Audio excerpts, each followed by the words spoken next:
All right, we're going to get back to business here, and I will reintroduce Dr. Philip Zelazo from the University of Minnesota. Thank you.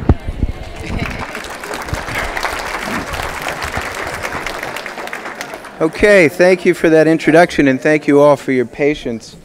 I am going to be talking today about the topic of executive function, about which I'm sure you've heard. Executive function, as you may know, is one of a number of overlapping constructs like self-regulation, effortful control, self-control, and the like. In research contexts, we define executive function specifically as follows, as making reference to those neural processes, those brain processes that are involved in the deliberate top-down, intentional regulation of pretty much just about everything else the brain does. So managing your attention, staying focused on task, keeping information in mind, and the like. These are ways in which the brain modulates and manages its own function, ranging from thought to emotion to motivation and action. These are processes that are similar to but different from what we usually mean by the term intelligence. So whereas intelligence has more to do with what you know, executive function concerns your ability to use what you know in the service of solving a problem, right? So orchestrating your various cognitive activities in a goal-directed fashion. And it's often discussed in terms of three aspects or facets. Cognitive flexibility, so being able to think flexibly about one thing, for example, think about it from different perspectives or points of view. Working memory, which refers to keeping information in mind, like instructions, so that you can actually follow them, so that you can implement your plans, for example. And then finally, inhibitory control, which refers to the process of suppressing attention to distractors, for example, or resisting impulsive responding in a particular situation.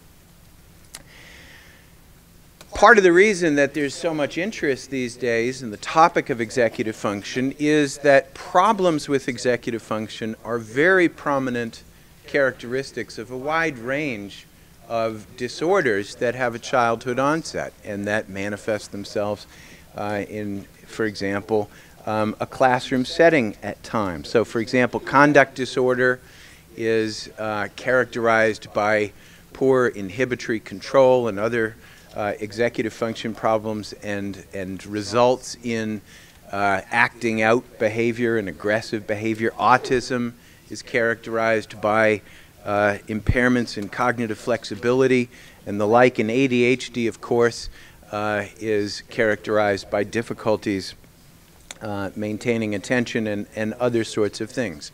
Problems with executive function are also associated with specific problem behaviors, like high levels of physical aggression. Another reason for the interest in executive functions and their development in childhood is that individual differences in executive function in childhood are important predictors of key developmental outcomes. So executive functions related to children's self and social understanding. It's an excellent predictor of school readiness. In many studies, it's found to be a more important, more useful predictor than IQ is, as it's traditionally measured. And in fact, if you ask teachers, there's research on this, what is it that you want your children to be able to do when they enter the classroom for the first time? They generally say, sit still, pay attention, and be able to follow rules. And if those foundational skills are not in place, it's a lot harder to teach them the traditional content.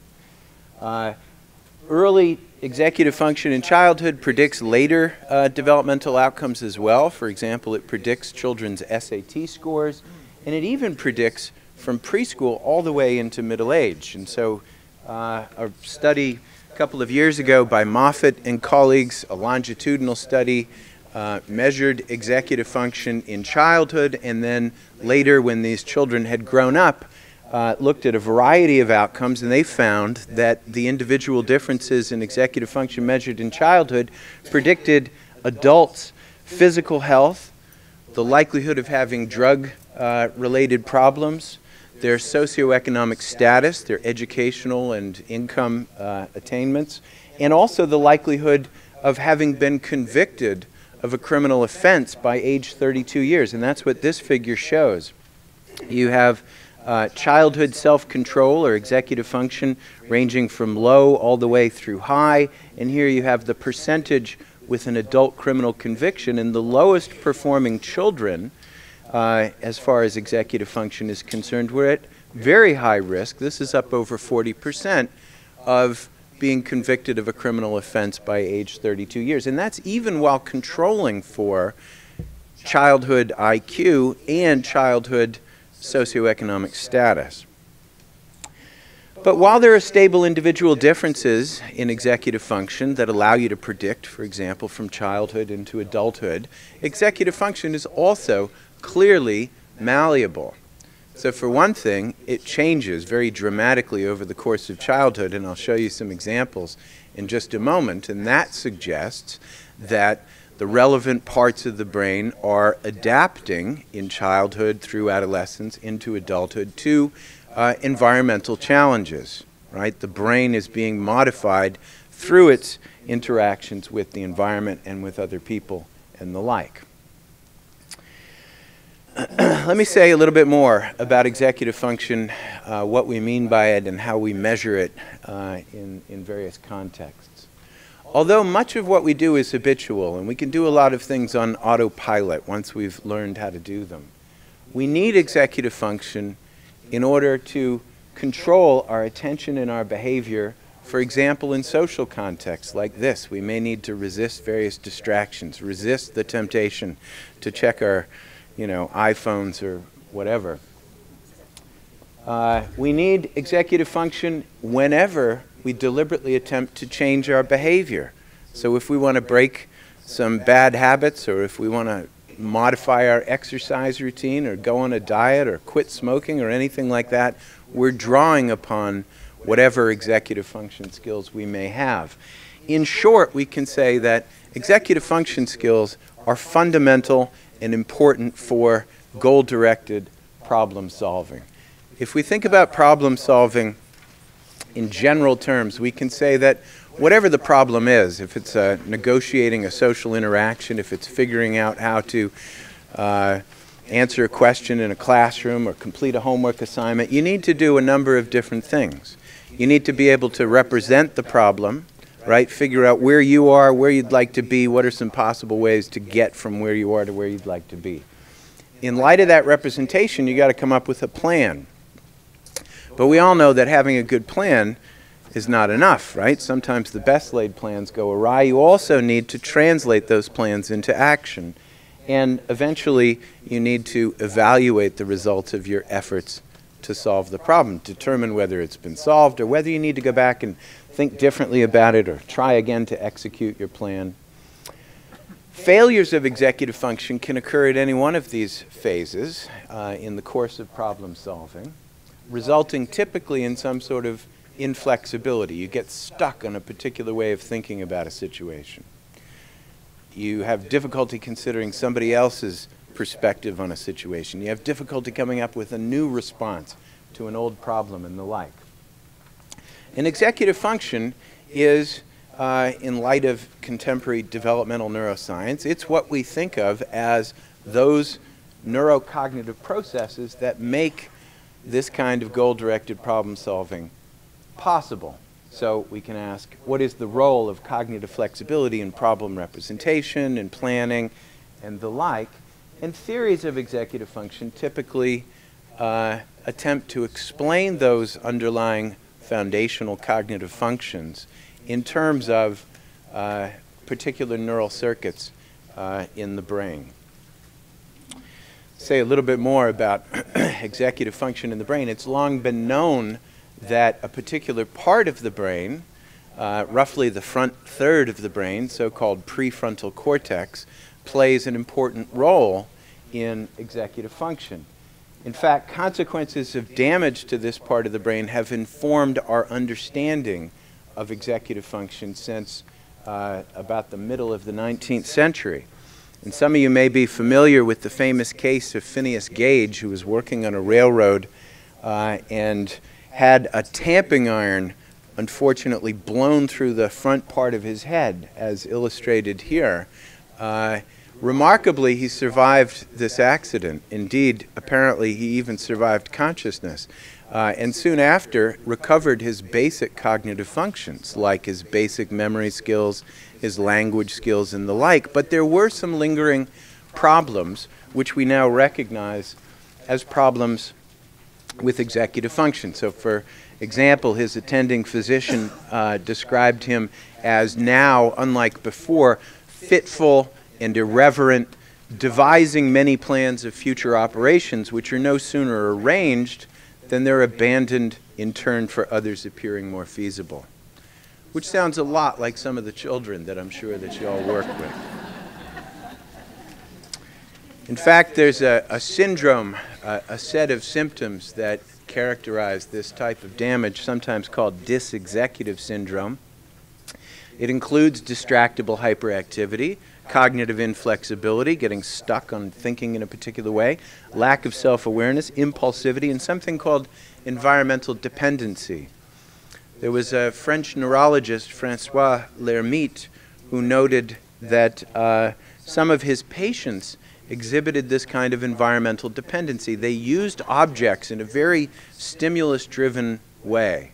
They responded to the suggestions of the stimuli and didn't keep, for example, the current context in mind. So, for example, he had one patient who had been a nurse prior to her injury, and he invited her into his office, and he arranged on his desk a number of things like a tongue depressor and a blood pressure gauge and the like. And even though she was the patient and he was the physician, she proceeded to pick them up and use them as she had in her career as a nurse, right? So she was responding to what was immediately in front of her and responding in a very stimulus-driven way. Again, it sounds a lot like something that's characteristic of many young children.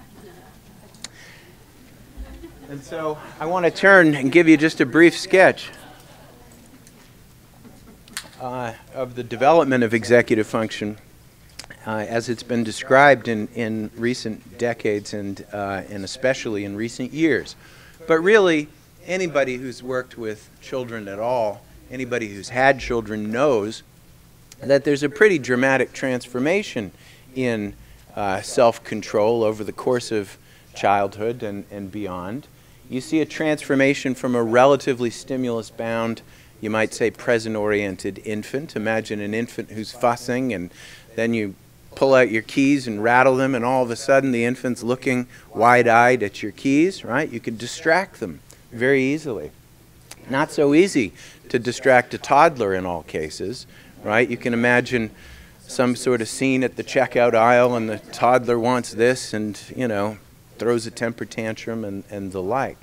But a preschooler, on the other hand, is somebody typically that you can reason with, somebody who can consider the future when you say, you know what, if you settle down now, when we get home, we might be able to do this, that, the other thing, and might have some ability to regulate his or her emotions. They're able to think about other people's points of view. They're able to plan for the future, etc. But of course, the development of these skills, which are so crucial to adaptive decision-making, continue to develop into adolescence and indeed into adulthood. Let me give you an example of a measure of executive function that's been widely used in the preschool years and around the transition to school. Something called the dimensional change card sort, which we developed a number of years ago. Children are shown test cards and target cards. The target cards are affixed to boxes like this in the original version of the task.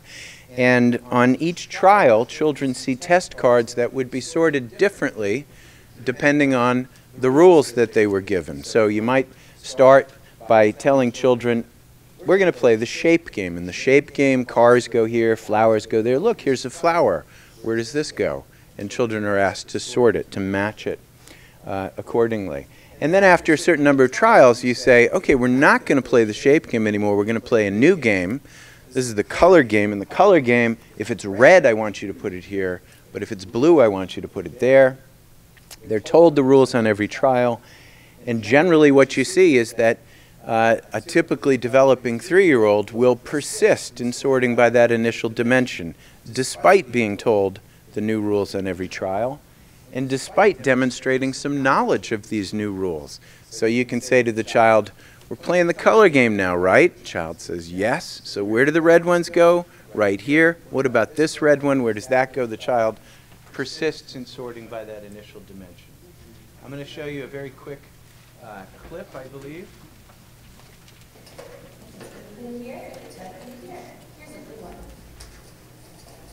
So the child sorted correctly by color. Now asked to switch. And in the shape game, all the stars go here and all the trucks go here. Okay? Stars go here, trucks go here. Where do the stars go? So she answers correctly. Excellent. Okay. Stars go here, trucks go here. Here's a truck. She sorts it by color. And this goes on for a bit. So it's a nice illustration, I think, of what I mentioned earlier. It's not so much what children know that matters in a situation like this, but how they're able to use what they know in the service of solving a particular problem. In contrast to typical 3-year-olds in this version of the task, most 4-year-olds switch flexibly. And indeed, like adults, it's as if when they see these stimuli, they reflect on what they know and they understand that, I get it, I know 2 different ways of playing this game. And so they pay attention to which particular way they should be playing on any given trial. In other words, they stop and they sort of step back from their knowledge and step back from this situation, think it through a little bit, and then respond rather than just rushing in and responding impulsively, right?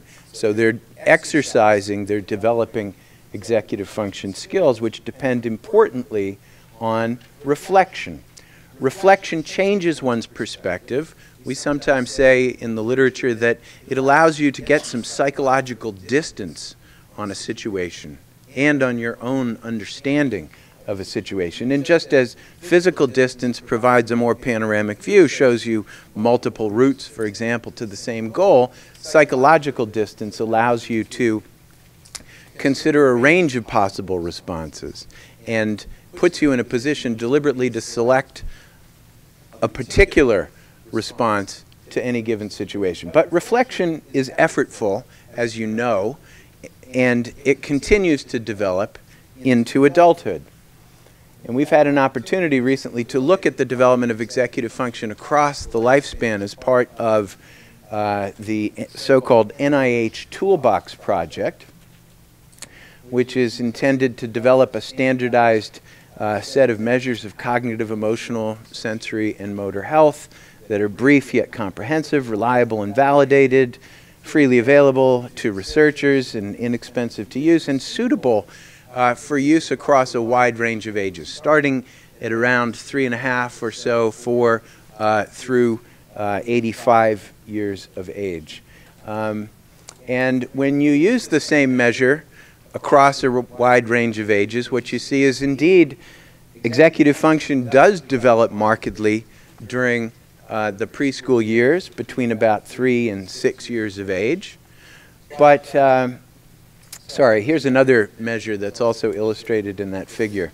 This is another measure of executive function, in this case of selective attention and inhibitory control, inhibiting attention to distracting information. Children are told, I want you to indicate the left-right orientation of the middle fish and forget about the ones on the side. Right? It's hard to do when the flanking fish are pointing in the opposite direction of the middle fish. So these are 2 measures from the NIH Toolbox, the dimensional change card sort, which I showed you the video for, and this flanker task, and both of them follow the same sort of developmental course, with continued development through adolescence, reaching a peak in early adulthood, and then unfortunately beginning a fairly precipitous decline.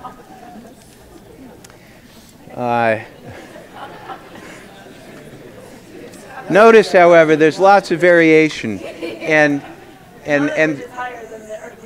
this this sample was intended to be a broadly representative sample, and probably includes people with various undiagnosed age-related conditions, and also, as I'm going to emphasize in the balance of the talk, these are skills like any other skill, like playing tennis or golf or skiing or anything like that, that you have to practice in order to maintain. They do atrophy like any other skill that goes unused. Okay, generally speaking, this pattern of protracted development extending all the way into young adulthood and then relative susceptibility to age-related decline is consistent with what we know about the development of the relevant parts of the brain, including prefrontal cortex. And here's a figure that just illustrates those regions that are not yet blue are not yet fully mature by a particular definition of neural maturity. And what you can see is there are regions, even at age 20, these are from repeatedly scanning using MRI to scan people's brains at various ages, and what you see is there are these key relevant parts of prefrontal cortex that are not yet fully mature even at age 20, as illustrated in this figure. Let me say a little bit about contemporary research on the developing brain and how that has informed our understanding of executive function and more generally of how to promote healthy development. It's clear that the brain is an inherently adaptive organ, right? We evolved to have a brain that allows us to change our behavior in response to a changing environment. And it continues to develop through an interaction with the environment, with the challenges that it and we face. A second point, we can think of cognitive, emotional, behavioral tendencies as skills, like physical skills, like skiing or something, that depend on the activation of specific neural circuits in the brain. And we now have some understanding of how those neural circuits are established, how they're maintained, and the like. In short, it's reasonable to say that we grow our brains by using them. So we develop particular skills through experience, and this modifies our brain, and our brain changes and indeed grows in childhood as a result of exercise of particular neural circuits in particular ways. So the way in which your brain develops, this way or that way, depends on what you do as a child and the kinds of environments to which you are adapting and interacting with. That said, although it is the case that our brains continue to be malleable and modifiable across the lifespan, there do appear to be periods of relative plasticity, as we say, during which certain skills are more easily acquired. And we're all familiar with the relative ease of learning, for example, a second language in childhood compared to adulthood, but there also appears to be a period of relative plasticity for the development of executive function skills and the growth of the relevant parts of the brain in early childhood. So the preschool period in particular is a period of rapid growth in these skills, suggests that the relevant parts of the brain are very sensitive to the environmental challenges that contribute to its growth and development. But there are other reasons why people have focused on the plasticity or malleability, modifiability of executive function skills in the preschool period. For one thing, it's easier to teach children good habits of attending, focusing, sustaining their attention and the like if you don't first have to change bad habits of attending that have become established and increasingly entrenched over time. Additionally, if you were to give young children even potentially a small boost in their ability to sit still, pay attention, and follow rules prior to putting them into a kindergarten environment, that could change a whole number of things down the line. It could change the way the child thinks about school. If it's relatively easy for the child to sit still and pay attention to what the teacher's saying, it's going to be a lot more enjoyable. So the child might think of himself or herself as somebody who does well in school. Teachers might think of the child as a promising student rather than a problem child who's always getting distracted and interacting with his friends rather than paying attention to what she or he is saying. So you can imagine the kind of cascade of events that could go for better or for worse, depending on whether children have in place these foundational skills that really are a prerequisite for being able to adapt to new situations and indeed to learn anything, reading, writing, arithmetic, etc.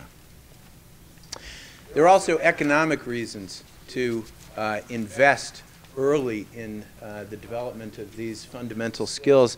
This is a figure from the economist Jim Heckman at the University of Chicago, looking at the rate of return on investment as a function of the age, the child's age when the investment is made. And you see there's a much greater return on investment for every dollar spent on the preschool context than there is on the school context, K through 12 and beyond.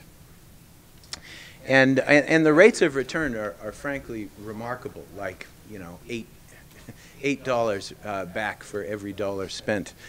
When you start considering things like the extra costs that you'll incur later in the child's schooling, and also various kinds of social costs to the justice system and welfare and so forth. There's been a lot of research in light of these kinds of considerations aimed at creating and evaluating programs that may help children to develop healthy executive function skills in a timely fashion. Programs like Tools of the Mind, perhaps you've heard about that, or the Chicago School Readiness Project. There's also been research, including in our laboratory, where children are brought into the lab and given intensive training to help develop certain executive function skills, and then researchers have examined, do these efforts work? Can you train executive function skills in the laboratory? Do any improvements generalize to real-world settings like classroom environments, etc.? One thing at this point that we can say is that the characteristics of those programs or interventions that have been found to be effective tend to have a number of features in common, including they tend to engage children in motivated, goal-directed activity. That's probably true for teaching children anything, but it's especially true for executive function because that's the context in which you use your executive function skills. When you're motivated to do something and you're being goal-directed and you're trying to solve a problem. They tend to require reflection, so they encourage children to interrupt that automatic tendency just to dive in with what they think they already know. And a little closer. And instead, pause, even for a brief moment, and consider, right, the possibilities. Consider the context. How does this relate to what I learned yesterday? How does what I do relate to what I want to accomplish in the future, etc.? They tend continually to challenge children's skills, of course, right? Once children get better, you have to have a program that is graded and sensitive to the developing child's skill levels. And they tend also to involve lots and lots of practice. And that fits with what we know about how we establish new neural circuits and how they get modified as a function of experience. With use, they become more solidified, they become more efficient, and we become more likely to use them in the future. Of course, if you're doing this type of research, you have to be able to evaluate the results of your efforts to train executive function, and it's become clear that we need to rely on direct assessments of children's behavior. There's a lot that can be gained from parent checklists and teacher reports and so forth, but there's really no substitute for an objective behavioral measure of what children can do when faced with executive function challenges. And so ideally one wants some sort of assessment of executive function that's standardized and reliable and valid and brief and easy to administer, something that can capture growth across a wide range of ability levels, not just, for example, the skill levels that most typically developing 3-year-olds show, but even the skill levels that children who are lagging behind will show. And you want measures that can be administered repeatedly to the same children.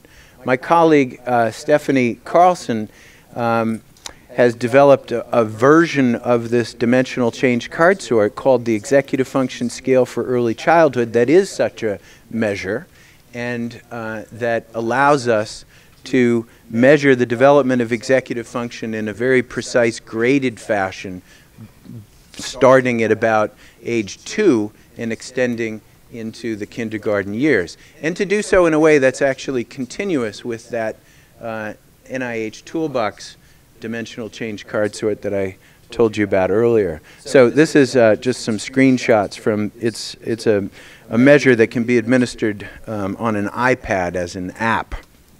And the data are captured automatically and stored in the cloud, and can be compared to national norms and the like.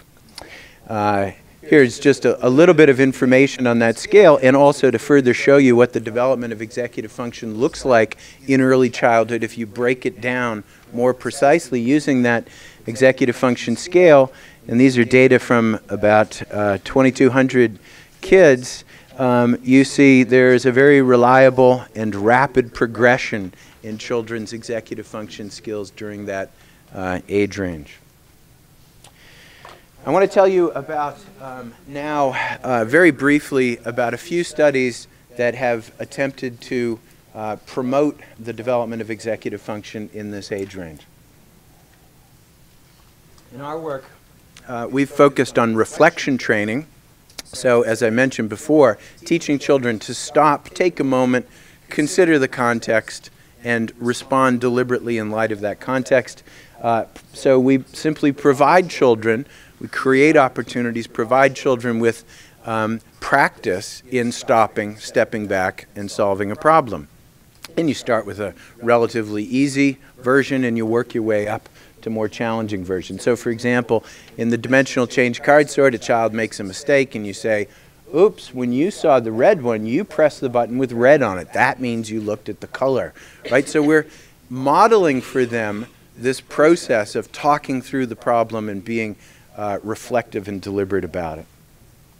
And in a number of studies where we took kids who initially failed this task, like the girl in the video, and perseverated in sorting by that initial dimension, they were given brief training in reflection, and we found that compared to a control condition, for example, here's data from one study, we then, after training, retested these kids, and the kids who got an irrelevant kind of training but still interacted with a trainer and spent time and so forth, not many of them showed improvements on this task, but about half of them improved when they received that reflection training. And we also found that those kids not only did better on this particular task, but the results generalized to other situations. For example, thinking about other people's perspectives. So one of the other things that improved as a result of this, even though it wasn't trained, was children's ability to recognize that somebody else might think differently about a particular situation than they do. So-called theory of mind. If you've heard of the false belief task, you might show children a crayon box, like a Crayola crayon box, and they say crayons, right? And you open it up and it's got something else in it, like sticks, and they're surprised. Oh, sticks. And then you say to them, if your friend came in and looked at this for the first time and didn't look inside, what would they think is in it? And 3-year-olds typically say sticks, right? They know there's sticks in there, and that's all that there is to say about this particular stimulus. But we were able to increase the likelihood substantially that these children would be able to say, I know there's sticks in there, but he would think, or she would think, that there are crayons in this box. Okay, this reflection training also, as you would expect from the perspective of developmental neuroscience, changes children's neural function.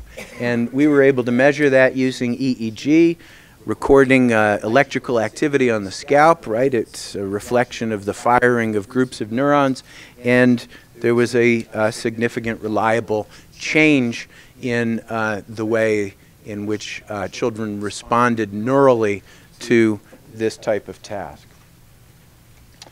So even a brief intervention aimed at teaching children to reflect on a task like the dimensional change card sort and formulate these higher order rules, right? If I'm playing the color game, then if it's a red rabbit, it goes here.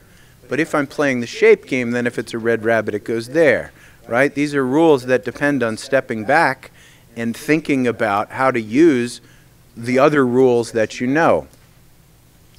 Improvements also seen in flexible perspective taking and in children's neural activity.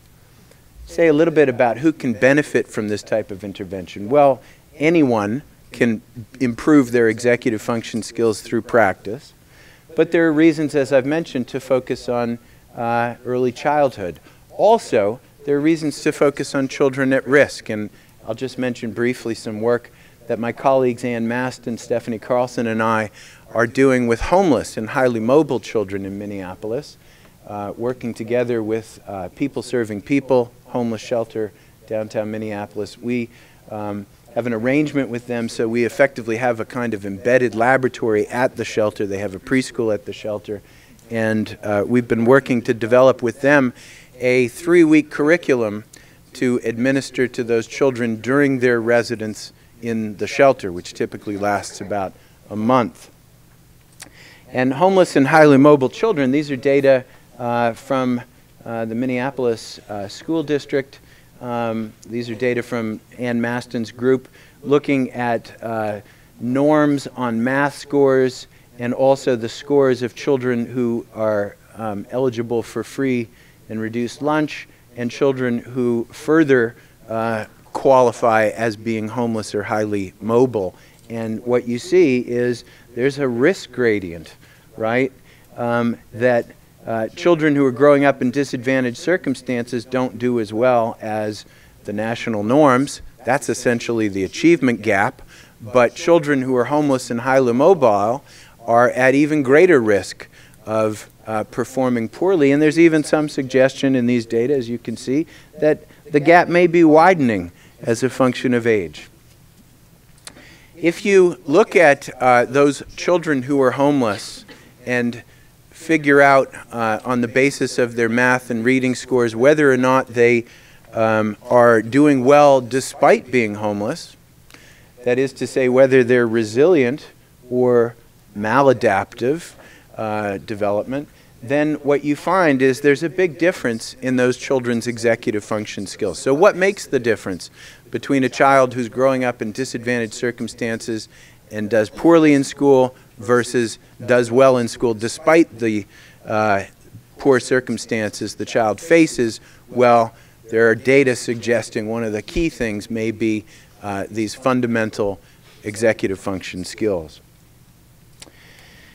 We reasoned that these children, given the circumstances that their parents face, may be missing the structure in their lives that is important for the development of executive function skills. A classic measure of executive function is delay of gratification. Do you want one now or do you want to wait and take 2 later? Well, it doesn't make any sense to wait for a delayed reward if you're homeless, right? And you can't predict what your environment's going to be like from day to day. These children are also exposed to prolonged, what is sometimes called toxic stress, right? Chronic high levels of stress interfere with executive function, and they interfere with the development of executive function as well. In fact, they interfere with the development of many cognitive skills. Certain hormones that are released under these circumstances are quite literally toxic to the neural tissue that supports the development of these skills, tissue in prefrontal cortex and in other regions of the brain. In fact, what we've quickly learned with these skills is, with working with these kids and trying to teach them these skills, is that before we can teach them how to sit still, pay attention, and follow rules, we first have to get them to calm down a little bit, because these are very stressful circumstances the children find themselves in, and they're indeed very stressed. And so we first spend a little bit of time having them breathe and calm down so that they can focus their attention, so that they can then learn other things in a preschool setting. So this brings me to a related kind of intervention, the last part of my talk, and that is the topic of mindfulness. You may have heard this term. It's used increasingly in the popular literature, and we figure that mindfulness may be a kind of ideal intervention for promoting executive function skills, because it simultaneously trains reflection and stepping back and thinking in a very intentional way and focusing your attention and sustaining your attention. So if you're being mindful of what you're eating, for example, or if you're mindful of your breathing, you are continuing to pay attention to one thing for a while, as opposed to being distracted continually by other things in the environment. At the same time, it's directed at teaching children how to calm themselves down, how to lower those stress levels so that they can, in fact, step back, reflect, and the like. And so mindfulness, I can say just a little bit more about that. It's something that comes from the traditional Buddhist literature, in fact, but it has been completely secularized by John Kabat-Zinn and others. You may have heard of the mindfulness-based stress reduction program, which teaches people, adults and in our case children, fundamental skills for paying attention in a particular way, right? Paying attention to one thing at a time, whatever it is that you're doing, and sustaining your attention on that thing, and not, for example, multitasking, where you're not really paying full attention to a number of different things at the same time. And so in some recent research, my colleagues Anna Johnson and Jessie Forston, who's a children's yoga teacher, have put together a curriculum of simple exercises. I'll give you some examples in just a moment, intended to introduce children to mindfulness and give them some practice with basic mindfulness skills. And we compared the effects of that intervention and that curriculum to an active control condition in a small study in which children received 10 20-minute sessions 2 times a week, and they were assessed on various skills before this intervention and then after the intervention. Here are some examples of the mindfulness exercises that we use. They all tended to involve having children learn ways to calm themselves down when needed, and to reflect on their subjective experience, to become aware, for example, of what they're hearing or what they're seeing, and to recognize, therefore, that maybe they could see something differently, or maybe somebody else sees something differently. Sustaining reflection over time, and also considering other people's perspectives and feelings. So there are exercises like giving children a stuffed animal, having them lie down and rock this animal through deep breaths, right? So you get them, first of all, to experience the effects of taking a few deep breaths, but also you give them a context in which they can practice paying attention to just that one simple thing for a relatively long period of time, which might be just, you know, on the order of 15 seconds or something like that initially. Another exercise, we ring a bell, and you have children just listen to it as it fades until you can't hear it anymore, and then raise your hand when you can't hear it anymore. This kind of thing. Also, checking in with the feeling of different body parts, in other words, becoming introspectively aware. We have a hula hoop. We use it like a scanner, like in a grocery store or something. It's passed over the child's knees, you know, check in, feel your knees, become aware of them. Okay, your thighs, feel your thighs, become aware of them, etc. And we, in this study, used a number of different outcome measures. We used this flanker task that I showed you earlier, measure of selective and sustained attention, right? Can you pay attention to just the middle fish and ignore the distractors? We also used a measure of theory of mind, like the one that I told you about before. Here's a crayon box. Let's look inside. It's got sticks in it. Now I'm going to ask you some questions about it. When you first saw this, what did you think was in it?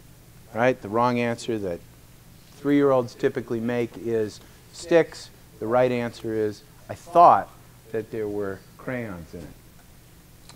Here are some data from that initial study. Overall percentage correct on the flanker task, and what you see is post-test, children in the mindfulness group improved significantly. Children in the control group showed no difference. Theory of mind is a series of increasingly difficult theory of mind tasks. Same pattern. The mindfulness group showed improvements in this kind of perspective taking, self and social understanding. No significant difference in the control condition. So just to summarize, even a brief mindfulness intervention, 2 times a week for 20 minutes a time over the course of 10 weeks, over the course of 5 weeks, was well tolerated by children. They really enjoyed it, and they also showed improvements on the kinds of measures that we were interested in, the kinds of measures that we believe are fundamental for being able to learn in a classroom setting. More recently, we have extended these findings and extended the range of activities that we ask children to engage in. Also, of course, it helps if you get the parents involved so that these children can continue to practice some of these skills and talk about them maybe with their parents, reflect on them, and be in a position to use them more intentionally. Like, I know how to calm myself down, and this is a situation in which that might be useful, so I'm going to try that thing that I did where I take a few deep breaths or whatever, so that I can be in a better position to solve the problems that I need to solve. And so here are just some of the cards that we created to send home with parents to do some small homework exercises with their children. Before nap time or bedtime today, take 10 deep belly breaths. Share how it feels to breathe deeply. Do you feel more relaxed, for example? Check in with your body, this kind of body scan. Just becoming aware of those things that you normally take for granted. Not continuing on autopilot, but instead becoming more reflective. Reflection being the fundamental process that is involved in cognitive flexibility, working memory, inhibitory control, and therefore in problem solving. You can practice mindfully while eating, for example. Just, instead of reading the newspaper while eating, you can really focus on the eating, how it tastes, right? You might eat in a more healthy fashion if you do that. For example, you might recognize more readily when you're full and not overeat, that kind of thing. Okay, so here are some data from that study, which relied on that more intensive intervention that also included parents. And again, what you see is children in a mindfulness condition show improvements in their attention, not so for children in a control condition. Here's another measure of inhibitory control in an emotional context. Same sort of thing.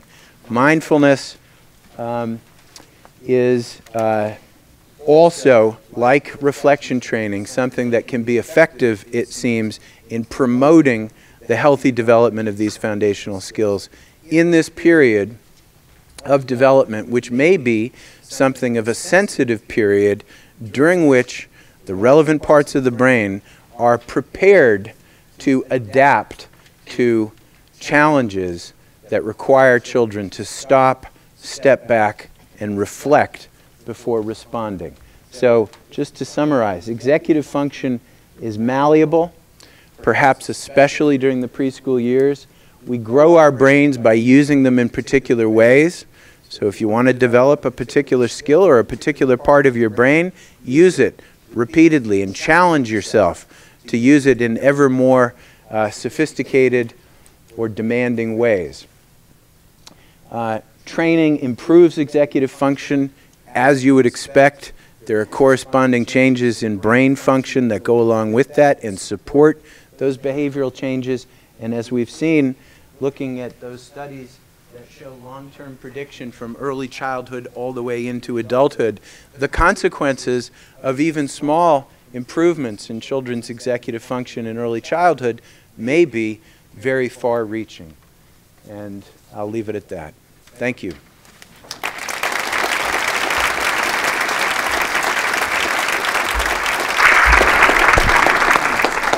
So we'll take any questions if someone...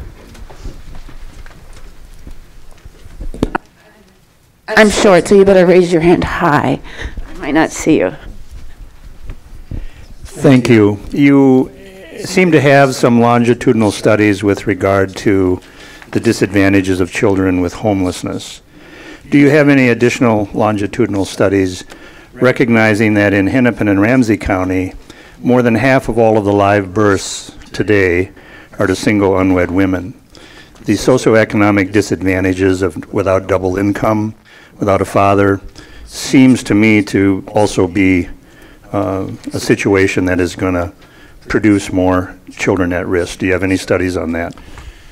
It's an excellent point. Those certainly are circumstances that put children at risk for delays in the development of executive function. And that has been established in a number of studies, not in our laboratory, but elsewhere.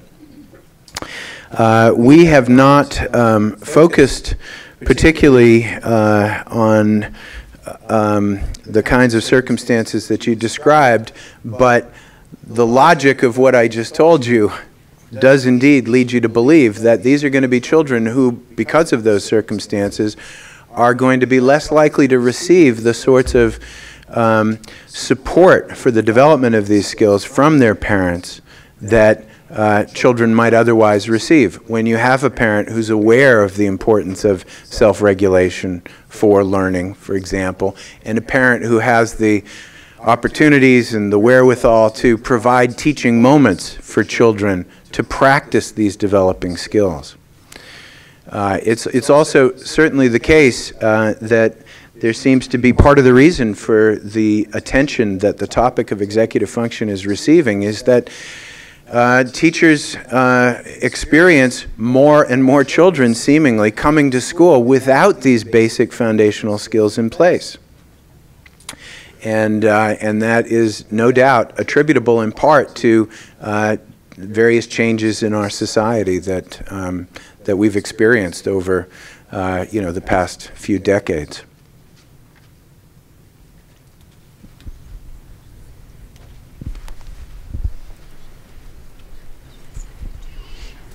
Thank you. Hello. Thanks for all that great information. Here I am. I'm wondering, do we know yet if there is any effect on the development of executive functioning with our kids' increased exposure to technology? Excuse me.